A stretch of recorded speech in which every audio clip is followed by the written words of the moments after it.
Good morning, dolls, and welcome to Little Gretchen's workshop. So today I'm working with a little bit of what I call dollhouse drywall, which is the foam core board. I'm actually trying to make I guess we would call it closure to the area right next to the pantry, that area that I keep putting paper up to block the entrance to the dining room. So I'm creating kind of a header over that area because I want to make a doorway with the dollhouse drywall or foam core. And here I'm showing as I wallpaper the area above the doorway to seal it off so it'll make a sort of like a partition. And you'll be able to see a little bit more what I mean as I work along. I'm trying to line up the pattern of the wallpaper because the pieces are remnants. I didn't want to order new paper, so I'm actually using a couple remnant pieces and splicing them together at the area where the patterns duplicate, if you know what I mean. And I'm adding a little bit of glue to that little seam to lay it together so it'll look like one piece rather than two pieces spliced together. Now, dolls, I'm definitely grateful that that piece of wallpaper has a pattern that duplicates and it makes it really, really easy to make the splice. Now, you do see a slight seam, but it's not going to be very noticeable after I finish adding all my little decorations and details to the room. So dolls, don't fret yourself if you have to splice your paper sometime. Now you see here I'm splitting it right along the design and I go right down the center of the design because you know, dolls, I don't like to measure. And by the pattern repeating in the same place, I was able to make my cut right along the center of that design. Now I know my cut is a little bit jagged and it's not really neat, but it's not a problem because there's going to be molding around that area that I'm cutting off, so you won't see where that jagged cut is. And I did do the foam core in two pieces. I doubled it so it will be about the thickness of my dollhouse walls. And I didn't want it to be flimsy, and I wanted it to be sturdy enough that when I made the partition for the doorway, that the thicknesses will match. Now here I've started to add the molding around the perimeter of that newly wallpapered piece. And dolls, you can see my miters aren't absolutely perfect. There are some imperfections. I got it as close as I could with my craft blade. It probably would have been better if I had actually used my miter box. I 100% absolutely would recommend that you use your miter box when cutting mitered corners. It will give you a very accurate cut and you'll probably have to do less sanding than I did. Here you see me working with my mitered pieces, and they're cut reasonably straight.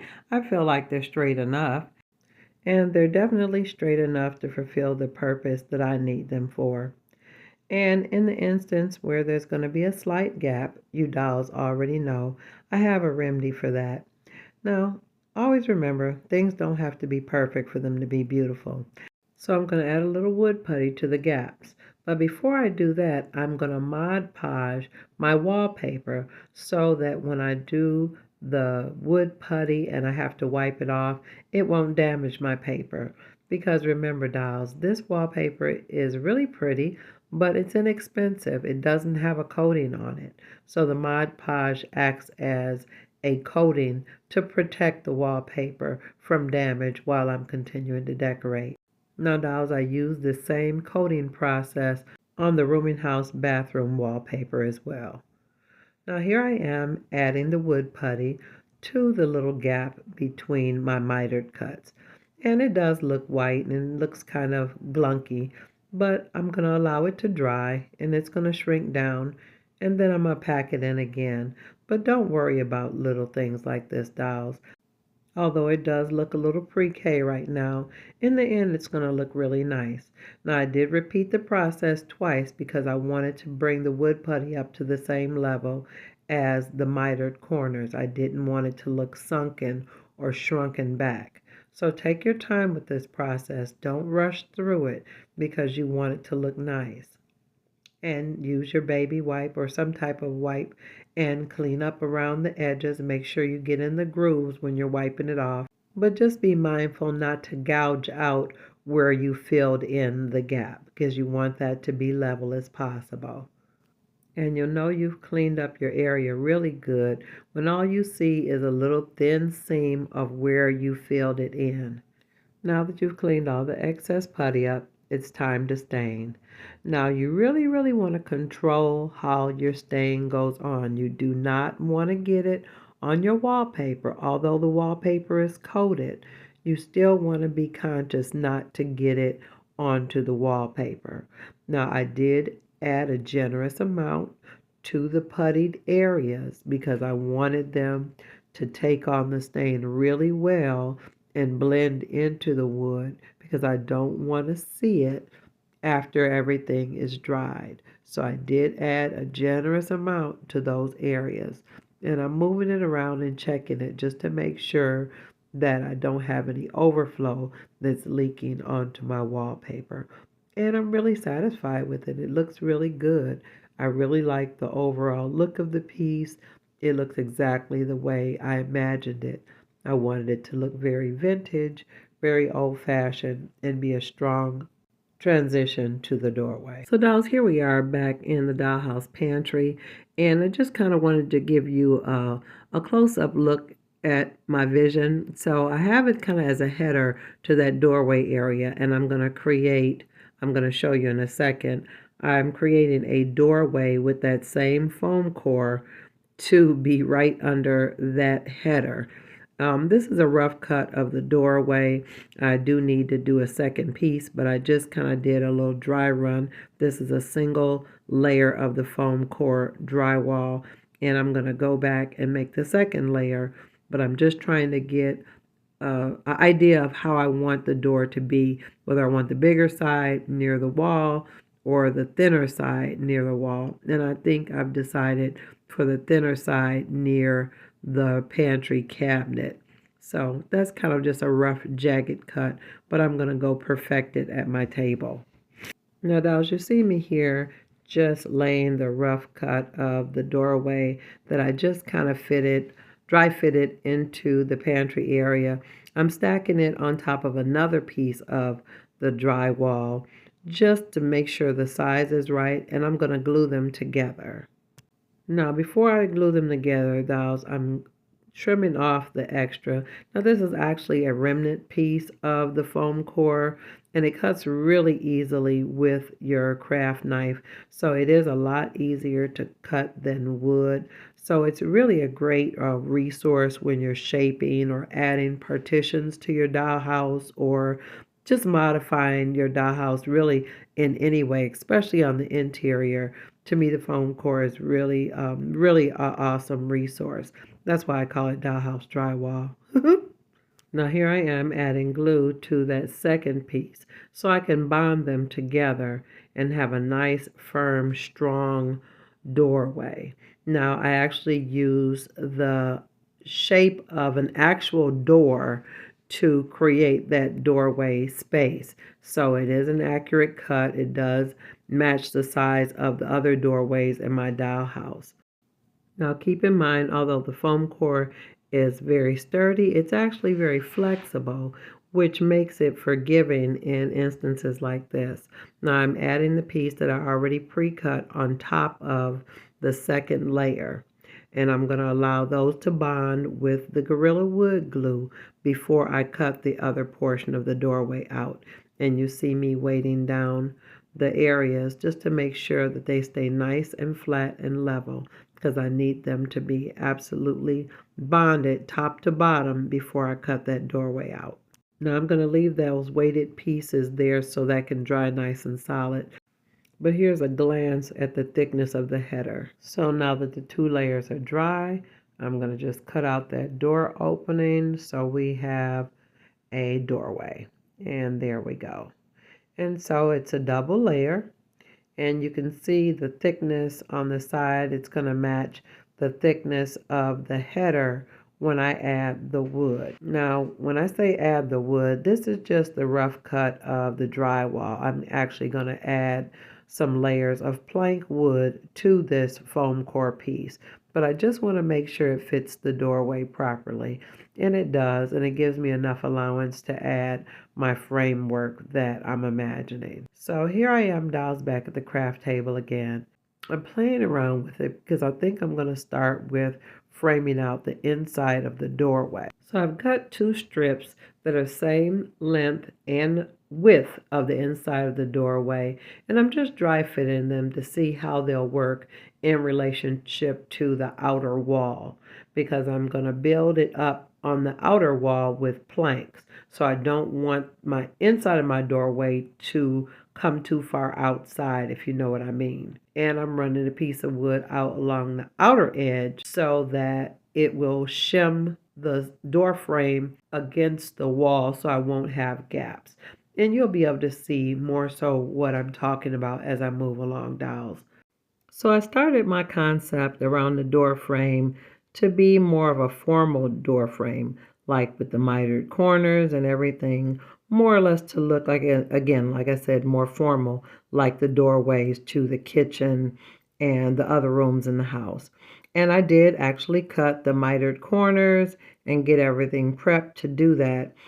Somewhere in the middle of that process, I decided to go for a more common doorway. So although the header looks a little bit more formal, a little bit more grand, when I began to do the doorway, I wanted it to look very simple, like the passway into a utility room, not grand and formal. And I used the planks all along the wall. So I used the big jumbo craft sticks to make sort of like beadboard, but I took the beadboard all the way up. I didn't stop it short like I did the rest of the pantry. So in the early frames, I was just dry fitting it. Now I'm actually beginning to glue it to the foam board or the dollhouse drywall. And I'm lining it up and using the full length of the jumbo craft stick to get it up as high as I possibly could after I remove the rounded ends. And I am adding a generous amount of the Gorilla wood glue. Now, if you notice, the plank is going to extend out a little past where the foam core is, which is absolutely fine because that's going to help me to fill in the gap along the wall. I will need to trim it, but I do have like a little extra to fill in that gap along that side where I was planning to shim it in the end. Now, after I got my initial 3 planks down in the place that I wanted them to be, I added some painter's tape just to make sure they stayed level and flat and in place. And you see I had to kind of adjust them a little bit. And you see my glue is starting to ooze out. Try not to get your glue on top of your planks. It wasn't a problem in my case because I want them to look old and worn, but try not to get it on the wood because the stain can't penetrate the glue. Now here you can see I've added the plank to the other side of the door frame, and I'm taping it as well so it'll lay flat and flush and dry nicely. And here I show I'm beginning to glue the top planks. Now I actually just butt them up against the door frame and flush against the bottom planks. I am going to add a bar or a strip of wood across where the seam is to hide the seam and make it a part of the design. Now, as I've completed the upper planks, you can see that the line isn't absolutely straight, but no worries on that, dolls. When I add the finishing piece, you won't even notice that that part is uneven. So let's allow that glue to set before we move on to the rest of the design. So here I am with the drywall covered with beadboard from the jumbo craft sticks in the Rooming House pantry. Just trying to see how it will look in the doorway. Now this is a view of it without the header, but I just wanted to see the general fit now that the wood has been added. And I do like the flexibility of the foam core and everything is looking nice. I am going to kind of leave it kind of removable until I do the actual laundry room on the other side. And you see I still got that piece of paper sitting there as if it's actually hiding something. So now that I've dry fitted it, let me go ahead and finish out the design. I feel like I know what kind of modifications I need to make. So let's go back to the table. So now, dolls, you see everything is drying. I've added my baseboard pieces and I've added a small piece across that jagged seam. Just use a small coffee stir stick just to hide the seams where the jumbo craft sticks met. And I just have my little kiwi shoe polish just to hold the door in place so that the doorway doesn't tighten up while it's drying. Now here, dolls, I'm using my water and glue solution, which is the solution I use for my miniature fabrics to give them a draped effect. And the reason I'm doing this, dolls, is that I'm not putting up a door in that doorway between the laundry room and the pantry. I'm actually going to hang a curtain there. And this little piece of the foam core is the portion I cut out of the doorway. So it's the perfect size to use as my template for my curtain. And I'm using the same general technique as I made for my window curtains. I'm pinning it to the top and gently stretch the damp fabric and pull it into and create little folds to give your curtain the draped effect so that my curtains will have the look of weight and it'll actually smooth out those wrinkles as well. Now be aware, dolls, making the drapes is a pretty tedious portion of this project, so it's not something you can rush through. Please know that this is edited video, so it took a lot longer than what it appears here in this video. So do it one at a time, pin by pin, pleat by pleat, until it begins to look the way you want it.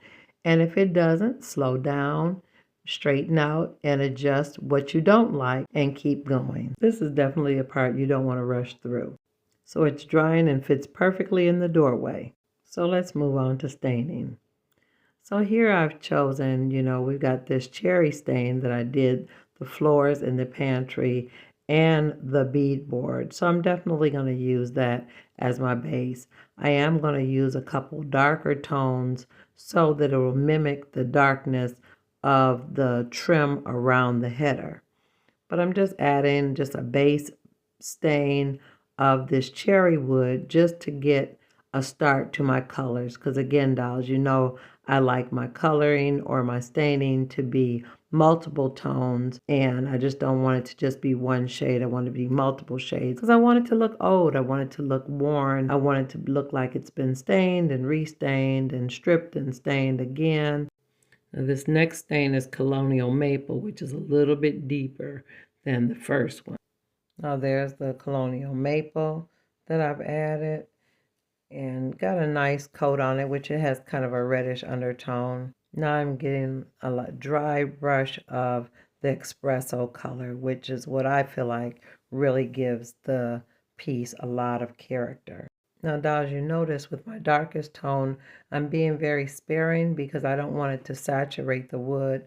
I'm actually trying to give the wood more of a patina with the darker shade. So I'm rubbing it on and rubbing it off, and I'm going to come back again with another coat, but I don't want to give it a heavy coat. I just wanted to make the other planks look richer and older. Now, although I was originally dry brushing the espresso stain, I'm going in a little bit deeper with this shade because I really want to bring it up. So it's not dry, but it's just a very, very light dip into the paint because again, I don't want to saturate it. I just want to get the richness of that espresso into the wood. So I'm going in a little heavier in the doorway area because to me that's going to help create certain shadows with the lighting. So you definitely want to get those nice and solid. And you see the areas where I got the glue on the wood. It's not taking it all, but I think that works for me because it gives it the look of wear and distress. So I feel good about the color, so let me let that dry. So here we are, dolls, back in the pantry with the header. And I really do like the way the doorway looks. I do think the wood could be a little darker though. I haven't set it all the way in. As I mentioned, I'm going to keep it removable until I complete the other room. Now here we are with the actual doorway, the header, and the curtain. And although I really, really like the wood, I do think I'm going to need to make it a little bit deeper. Then it will blend more with the tones of the wood in the header. But let's remove the pins from the curtain to see how that looks in the doorway. I'm already excited, dolls, because I can really visualize how nice it's going to look. And I'm going to leave it kind of pulled back so you'll be able to peek and see what's in that utility room. Now that my curtains are dry, they're really firm, but they're still very flexible and easy to maneuver. So I'm pinching that low part back a little bit more because I want to tie it so that it'll look as though it's drawn to the back. So I'm trimming off some of the little stray pieces that have frayed. Now here I'm just dry fitting the curtain in the doorway space. I do have to create a bar or a rod, but I just wanted to get a feel of how it would look, and I'm really tickled about the shape of it.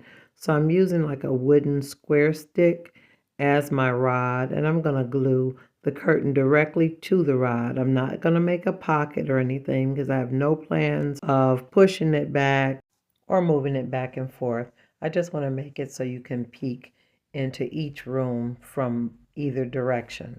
Now here I'm just adding a light coat of stain to the rod that I'm going to use for the curtain, and just so it'll look natural in the space. While I'm at it, I'm going to make that wood a little darker too. So dolls, now that the stain is dry, I just want to add a small nail here so that I'll be able to hang a set of keys. You know, I made those locks in the previous video, and we definitely need to be able to get inside the pantry cabinet and inside the medicine cabinet if needed. So I'm just adding a small nail here. Now, if you haven't seen my previous videos on the rest of the kitchen series, definitely check that out in my playlist. Now that I've added the little nail, I'm going to allow that to dry. So here I'm preparing the curtain so that I can actually hang it inside the doorway. And I'm just glued it to the actual wooden stick and glued it inside the door frame. And again, dolls, I'm not worried about moving it around. So I'm allowing that to set before I bother it too much. But overall, I like the way that looks. And you can see the other side is unfinished. That's why I don't want to glue it in, because I haven't fully decided how I'm going to decorate the utility room. So I don't want to glue it in where it'll make it difficult for me to decorate the other side. But I'm really pleased the way this turned out, dolls. Now, if you've enjoyed this video, let me know in the comments. Also, like, share, and subscribe. And always look for me on Mondays and Wednesdays after 7:30 p.m. Eastern Standard Time. Now, just as a reminder, we will be celebrating the entire month of August to celebrate the channel reaching the 1,000 subscriber mark.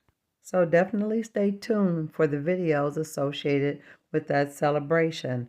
Now, just to reiterate what we talked about in my previous video, on Mondays we'll be working on the dining room, and on our Wednesday video we'll be doing a deep dive tour of my original dollhouse. And at the end of the month, we will be doing a party for the dolls. So we have a lot of work to do to prepare for that. So there it is, the entryway into the utility room from the pantry. So there's the wall, the header, and the curtain. I really like it, dolls. And again, it's removable until I complete the decorating of the utility room.